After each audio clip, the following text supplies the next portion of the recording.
Have you ever wondered what lies beyond the veil of life? I don't have to wonder anymore, I lived it. I was just like you. I had a life, a routine. I worked hard, cared for my family, and believed I had time. Faith? I had some. Doubts? Plenty. I thought I understood the world, that I knew how things worked. But nothing could have prepared me for what was coming. I never thought this could happen to me. One moment, I was living an ordinary day, and the next, I was gone, taken somewhere I could never imagine. This experience didn't just change my life, it changed how I see all life.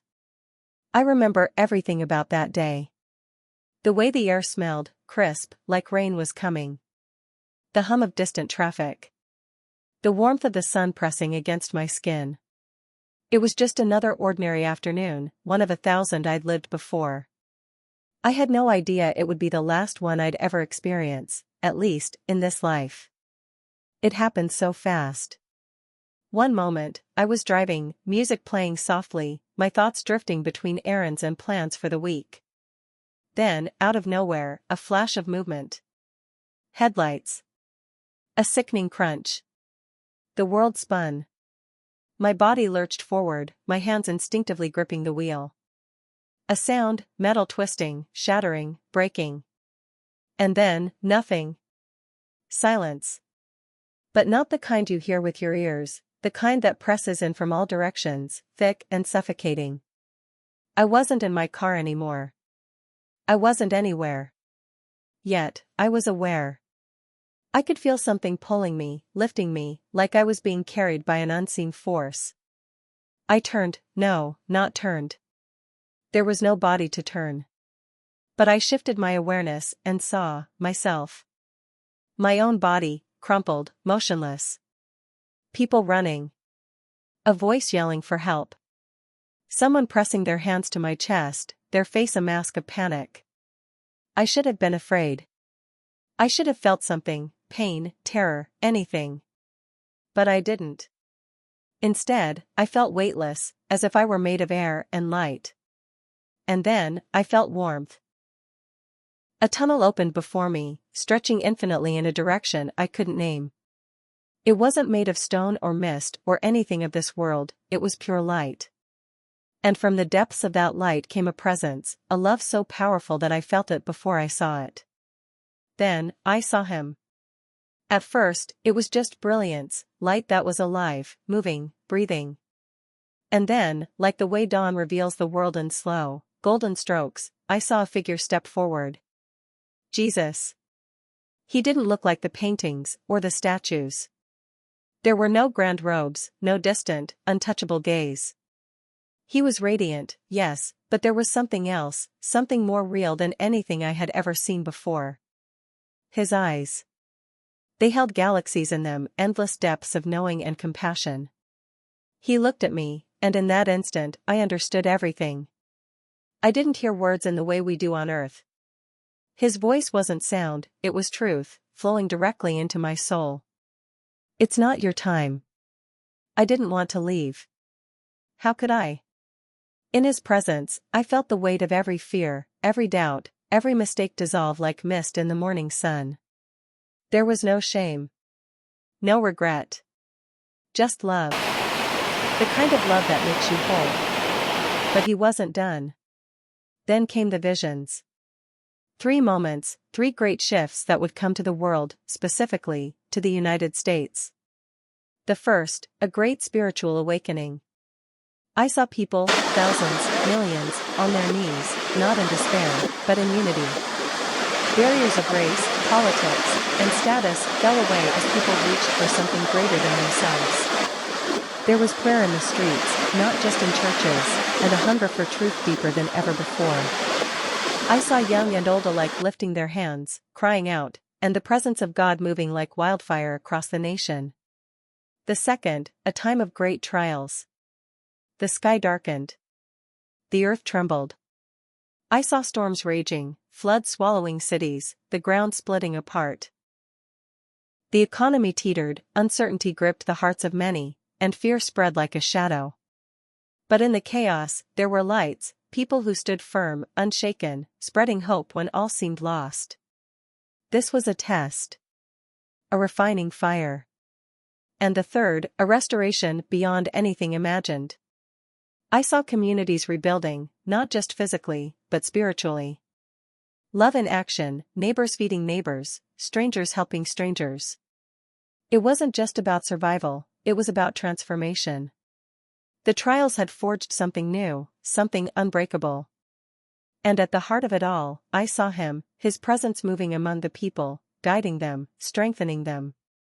Then, the vision faded, and I was back in his presence. "It's not your time," he said again, though this time, there was something else, an assignment, a purpose. I felt the pull before I could protest. A force stronger than gravity, stronger than my own will, yanked me backward. The light dimmed.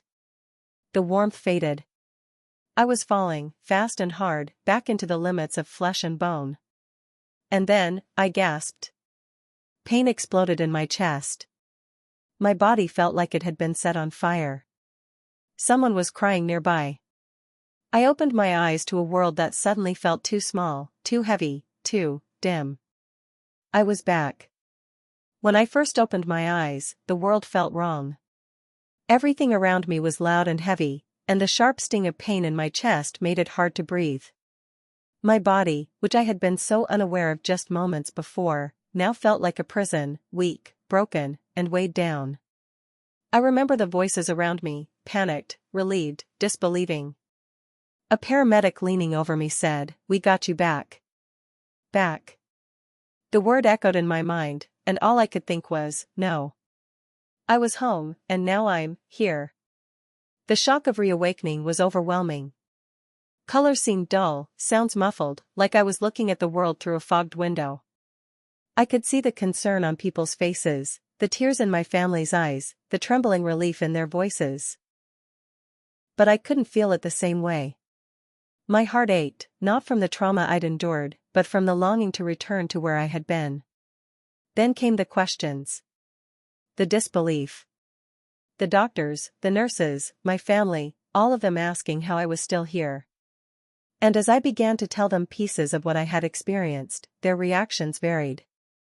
Some listened with wide eyes and open hearts, while others looked at me with doubt or disbelief.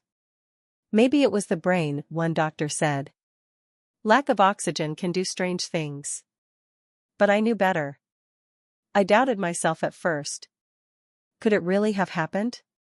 Was it all just a dream, a trick of my mind? But every time I closed my eyes, I could still see him. I could still feel his love, his presence. It wasn't something I imagined, it was more real than anything I had ever known. Processing it all was like trying to drink from a fire hose. I felt like a stranger in my own life, my own body. I had seen too much, felt too much. It was impossible to just go back to normal. And the hardest part was explaining it. How do you put into words something so vast, so infinite? But as the days passed, something shifted. The memories of that place didn't fade, they grew stronger. The doubts began to fall away, replaced by a deep, unshakable certainty. I had met Jesus. I had felt the pure, overwhelming love of God. And he had shown me what mattered most, not just in this life, but in eternity. I realized how much I had been holding on to things that didn't matter, grudges, fears, petty disagreements. All of it seemed so small now, so meaningless compared to the love I had experienced. My relationships changed. I began to see people differently, not as obstacles or strangers, but as souls, as beings deeply loved by the same God who had shown me such grace. Forgiveness became second nature, because I had been forgiven so completely. Every day felt like a gift, a chance to love deeper, live fuller, and walk in the purpose I had been given. Challenges still came, life didn't suddenly become perfect, but my perspective had shifted. I no longer saw problems as things to fear, but as opportunities to trust God more. There was an urgency, too. I couldn't keep this experience to myself. I felt compelled to share what I had learned, what I had seen. Not because I wanted to convince anyone or force them to believe, but because I had been given something so precious, so life-changing, that I couldn't stay silent. This was my new reality, living with the knowledge that life is fleeting, but love is eternal. And every moment is a chance to reflect the love that I had seen in him. I used to fear death. It was this shadow lurking at the edges of life, something distant but inevitable, something to be avoided, ignored, pushed aside in the hope that it would come much, much later. But now? Now I see it as a doorway. Not an end, not an abyss, but a transition into something so much greater, so much more real than anything we can comprehend on this side. We spend so much of our lives caught up in things that don't matter. Worrying about what people think. Holding grudges. Chasing things that won't last.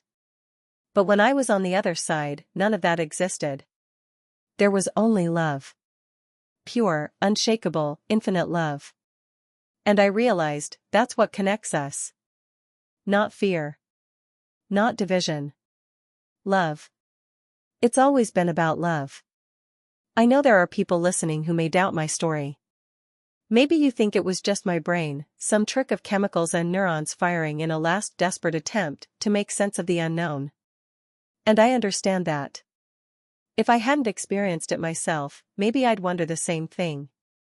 But let me ask you this, what if it's true? What if, beyond everything we see and know, there is something greater waiting? What if love is not just a feeling, but the very fabric of our existence? And to those who already believe, I want to say this, I thought I knew faith before. I thought I understood God. But what I saw, what I felt, it was beyond words. His love is beyond anything we can grasp, deeper than we've ever imagined. And it is, for every single one of us. No exceptions. No conditions. Just love, calling us home. So I ask you, what would you do if you knew tomorrow wasn't guaranteed?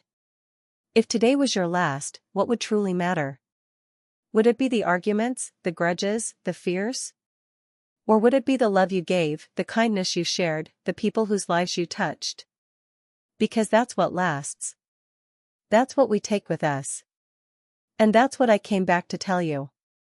I wouldn't trade this experience for anything, not because it was easy, but because it showed me what truly matters.